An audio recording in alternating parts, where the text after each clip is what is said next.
안녕하세요, 김호준입니다. 수요일에는 직업, 꿈에 대해서 이야기합니다. 시작하겠습니다.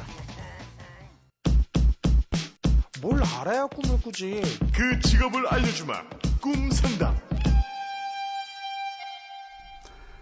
네, 직업에 대해서 이야기하는 시간이죠. 안타깝게도 오늘이 마지막 시간입니다. 그렇다면 내가 소개를 해야지 지금 나오셔야 되는데 미리 나오시는 또 그 멘트가 너무 아쉽잖아요. 네. 그럼 여기서 끝내도록 하겠습니다.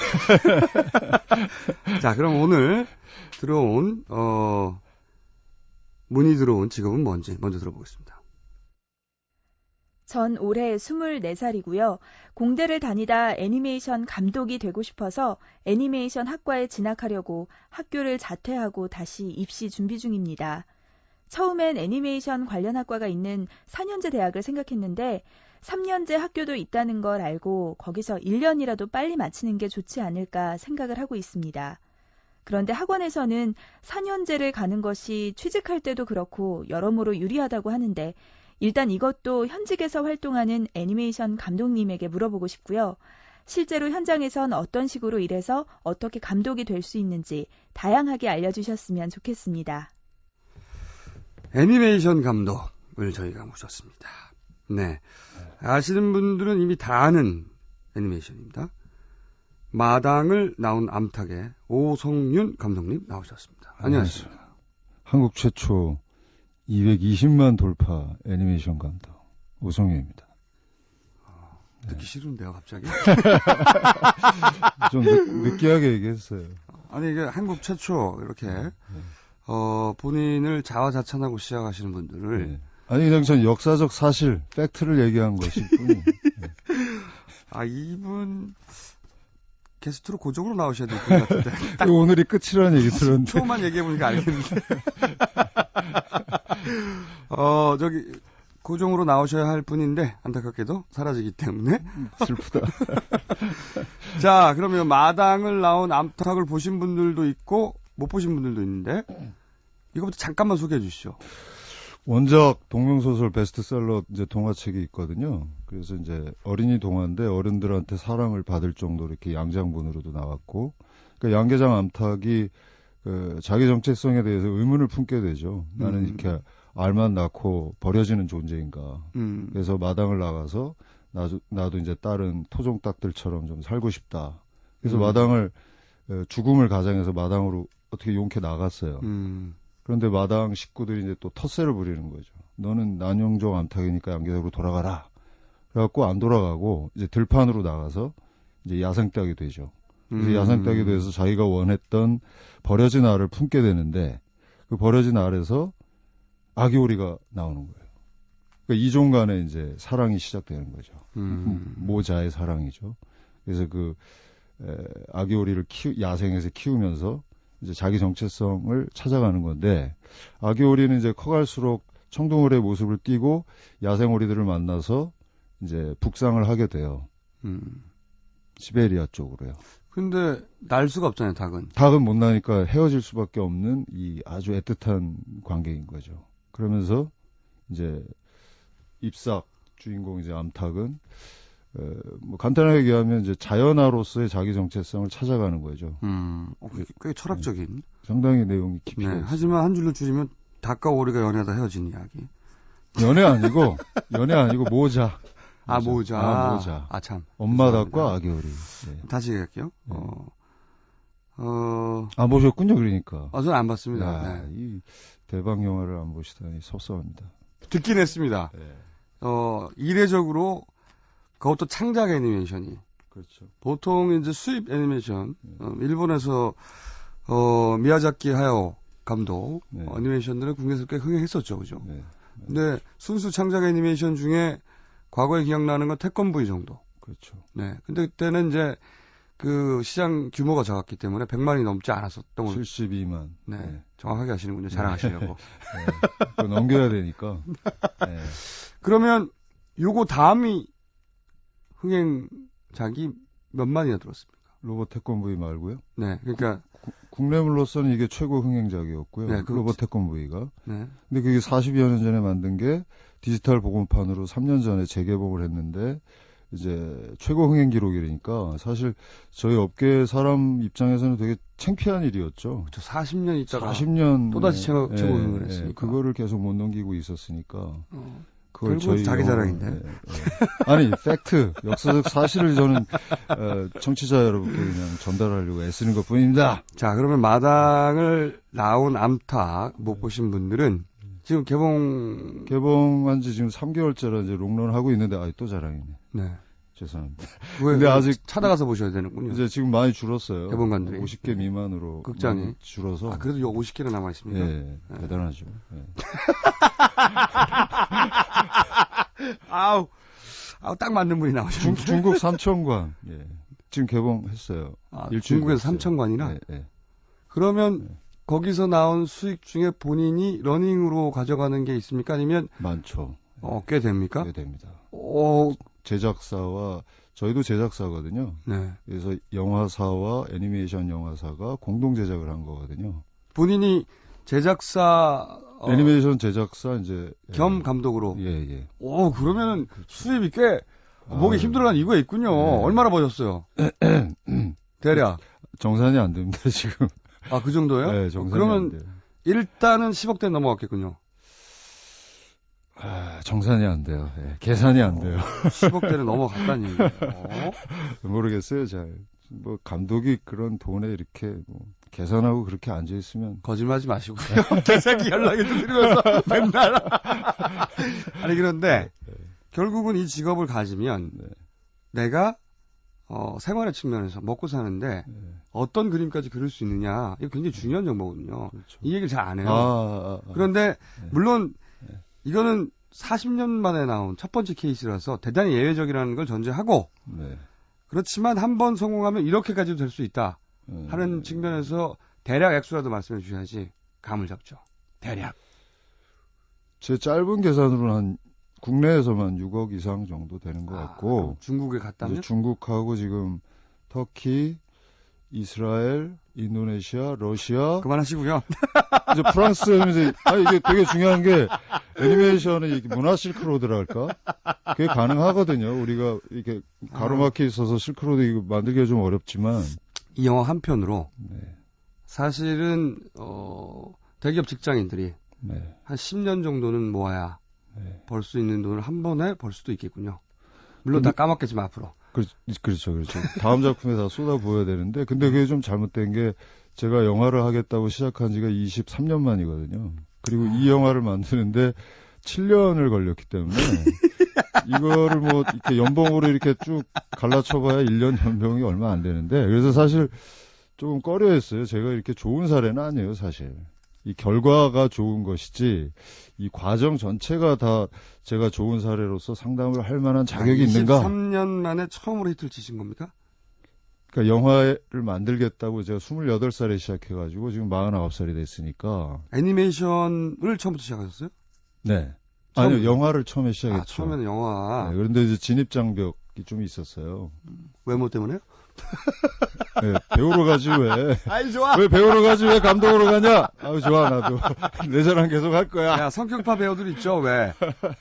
길거리에서 보기 힘든 분들. 젊었을 때 제 모습 모르시잖아요. 김어준 총수 비슷했어요.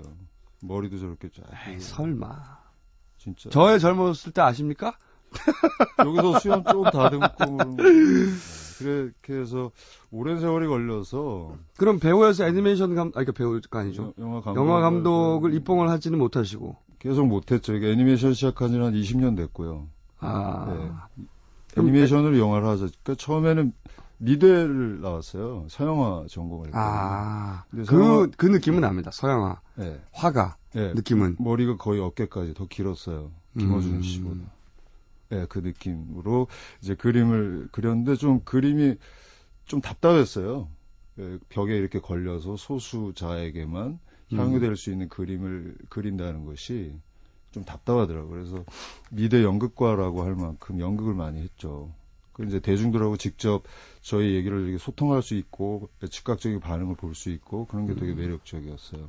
20년간 애니메이션 몇 작품 하셨습니까? 그러니까 이게 입봉 첫 작품. 지금 무슨 얘기를 끊으신 거예요? 뭔가 이게 쭉 이제 좀 아니, 제대로 중간에- 얘기를 해볼까 했는데. 중간에 하다가 이렇게 뭐 잘 안 됐다든가 한두 편 했는데 흥행 못 했다든가 그게 아니고 첫 작품입니까? 뭐 프로듀서로서 뭐 한 건 있어요. 둘리의 얼음별 대모험 뭐 그런 아. 것도 있고 이제 인권 애니메이션, 인권을 소재로 한 옴니버스 영화가 있었거든요. 그것도 이제 두 편 했는데 그 두 작품은 역시 프로듀서였고 감독으로서는 이제 첫 작품이에요. 20년 만에. 네. 좋은 케이스는 아니네요. 네, 그렇죠. 그래서 여기 나와야 되나 말아야 되나. 요즘에 대사라고 그래서 꼭 이런 데 나와서 얘기를 해야 되는가. 그런데 20년 나쁜 만에 사례를 또 얘기를 잘 해드리면 또 예. 20년 만에 하신 작품이 대한민국 애니메이션 역사상 최고의 흥행. 네, 네. 게다가 이 40년 동안 깨지지 않았던 기록을 네. 한 번에 깨버린 네. 단 하나의 작품으로 20년 만에 네. 이 작품을 만드는데 20년이 걸리셨군요.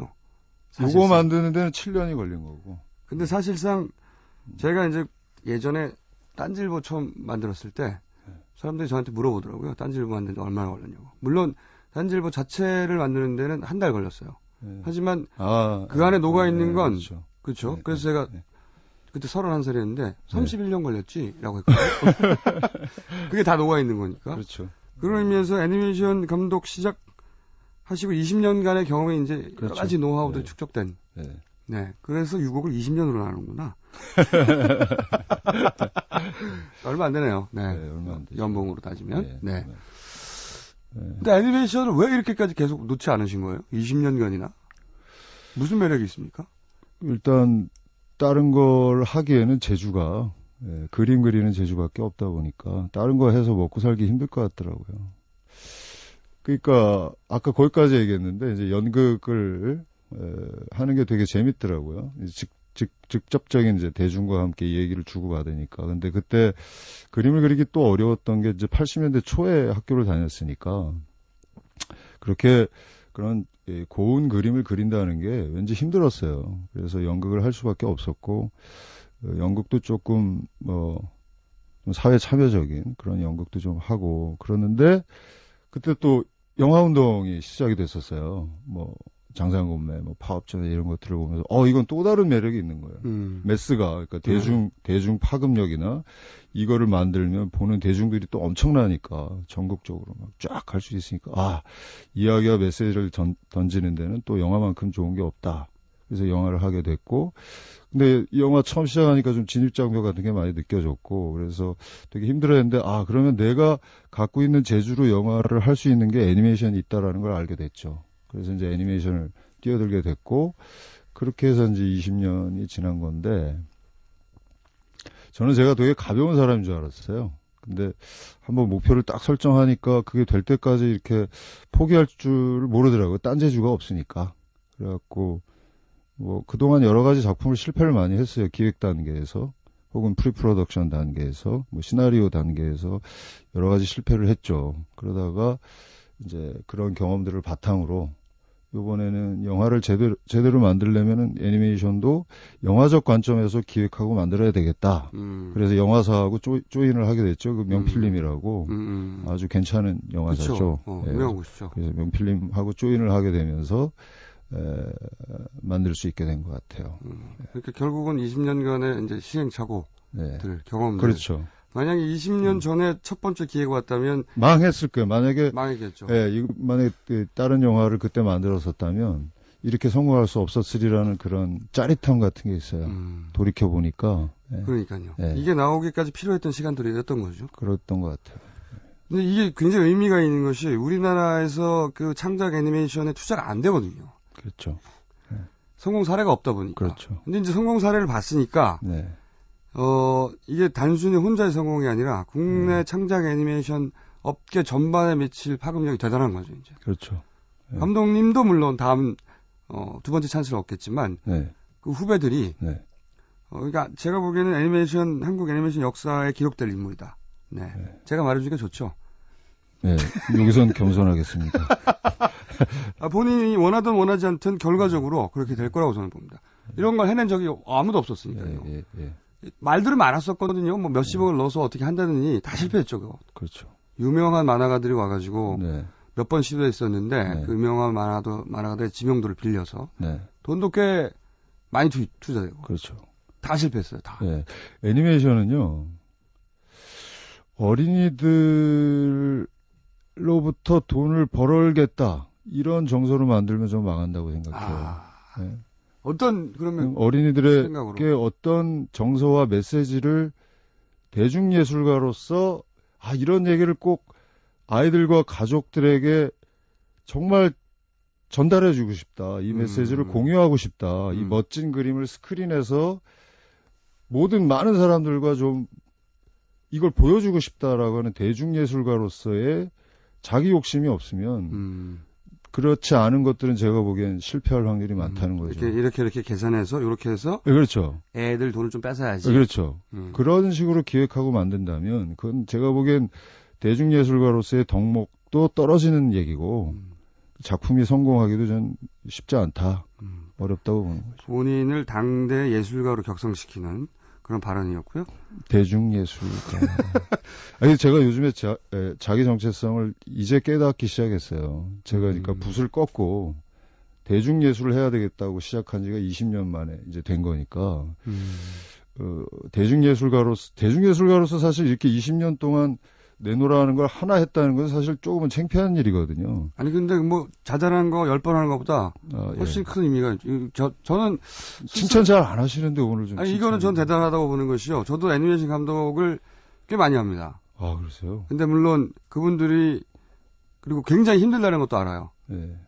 그 창작 애니메이션 안 된다는 얘기를 좀 무수히 들었거든요. 네. 무수 실패했고 그러니까 큰 자본과 유명한 만화가와 모든 시스템이 결합했는데도 실패했고, 그렇기 때문에 애니메이션과를 나와가지고 할 게 별로 없고, 네. 대부분 광고 쪽이나 이런 데로 흘러가 있는데, 그렇죠.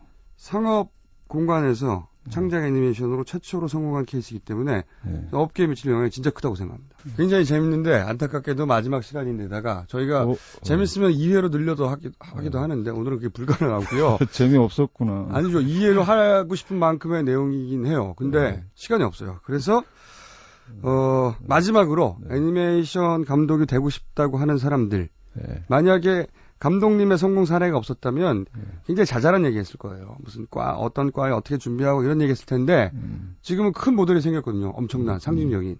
그분들에게 한마디만 하시죠. 끝으로. 자기 목표가 확실하다면은 그것이 이루어질 때까지 포기하지 말고 가는 건데, 이거 너무 뻔한 얘기지만 되게 중요한데, 그렇다면 지치지 않고 끝까지 갈 수 있는 힘이 무엇인가가 더 중요한 거죠. 그렇죠. 그 꿈의 정체를 알아야 되는 거지. 그 본인이. 꿈의 정체를 자기 스스로 모른다면 포기할 수 있거든요. 그러니까 난 대중예술가로서 이것을 꼭 해야만 되겠어라고 하는 명확한 자기 정체성과 목표의식이 정확해야 된다는 거죠. 근데 애니메이션은 대중예술가로 가는 길이에요.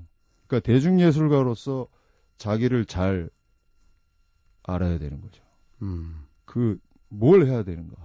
저는 내용이 더 중요하다고 생각해요. 네. 어떤 활동을 할 것인가, 대중예술가로서. 그것이 명확해야 흔들림이 없다. 이렇게 말씀드리고 싶습니다. 괜찮은 메시지였다고 생각합니다. 마지막. 왜냐면은 길이 안 보이는 길을 가시는 분들, 끝이 안 보이는 길을 가시는 분들 꽤 많거든요. 그렇죠. 네. 그러니까 말씀의 요지는 결국은, 내가 누구냐, 내가 원하는 게 뭐냐. 그렇죠. 이걸 분명히 아는 게 결국 그 길을 가게 하는 힘이다. 대중예술로 뭘 할 거냐가 네. 중요하다는 거죠. 난 대중예술가가 될 거야. 감독이 될 거야. 보다 더 중요한 것은 감독이 되어서 그 대중매체로 무엇을 하려고 그러는 것인데 그게 더 중요한 힘이라는 거죠. 알겠습니다. 오늘은 여기까지 하겠습니다. 아쉽습니다. 네. 아쉬워요. 정말로 저희도. 이런 대박 게스트가 맨 마지막 시간에 섭외되다니 저희가 2회, 3회 막 느릴 수도 있는데 이 정도 스토리면 그리고 그런 기량을 가지고 계신 분인데 안타깝게도 다른 방송도 하고 계시는 걸로 알고 있습니다. 거기는 본인이 나오시기 성격이 좀 안 맞는데 그래도 뭐 참고하겠습니다. 지금까지 한국 애니메이션 역사상 최대 흥행작 마당을 나온 암탉을 만드신 오성윤 감독이었습니다. 감사합니다. 감사합니다.